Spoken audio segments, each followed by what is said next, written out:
আমার অনেক দিনের ইচ্ছা ছিল একটা কাইসাবিলার পাতিল কিনবো। ইভেন আমি মতিঝিলও গেছিলাম পাতিল কেনার জন্যই। যাই হোক, ওখানে খুঁজে না পাইলেও আমাদের কাপাসিয়াতে গিয়ে আমি একদম কাইসাবিলার সেট খুঁজে পাইছি। তারপর আর কি, টাকার দিকে না তাকিয়ে সাথেই নিয়ে চলে আসছি বাসায়। মানে টাকার ব্যাপারটা তো আর আমার নয়, ওটা তো মুগ্ধর আব্বুর দায়িত্ব।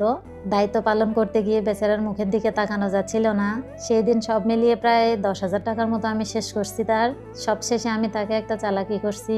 বলছি, দেখো, এটা তো আমার অনেক দিনের ইচ্ছা ছিল, তো এটা তো আমার কেনা হয়ে গেছে, এই মাসে আর কিছু কিনবো না, যাও। বেচারা আমার এই কথাটা বিশ্বাস করলেও আমি কি আর তাকে ছেড়ে দিব বলেন? নেক্সট ইচ্ছা আছে হানিকম্বের হাড়ি সেট কিনবো।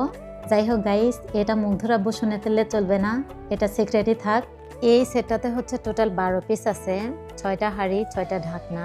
তার মধ্যে ক্যাসারোল টাইপের হাঁড়ি 4টা, আর একটা মিল্ক প্যান, আর একটা ফ্রাই প্যান। ফ্রাই প্যানটাতে কিন্তু অনেক সুন্দর খাসকাটা কোডিং করা, যেটা আমি হাত দিয়ে ধরে দেখতেছিলাম, অনেক সুন্দর। তাছাড়া নন স্টিকের একটা 16 cm ফ্রাই প্যান নিছি ডালে বাগার দেওয়ার জন্য। বড় ফ্রাই প্যানে করে ডালে বাগার দিতে সমস্যা হয়, ছোট কাজের জন্য বড় জিনিস মাখা করা লাগে, তাই জন্য এটা নিছি। আর হচ্ছে একটা জালি নিছি, একটা স্পুন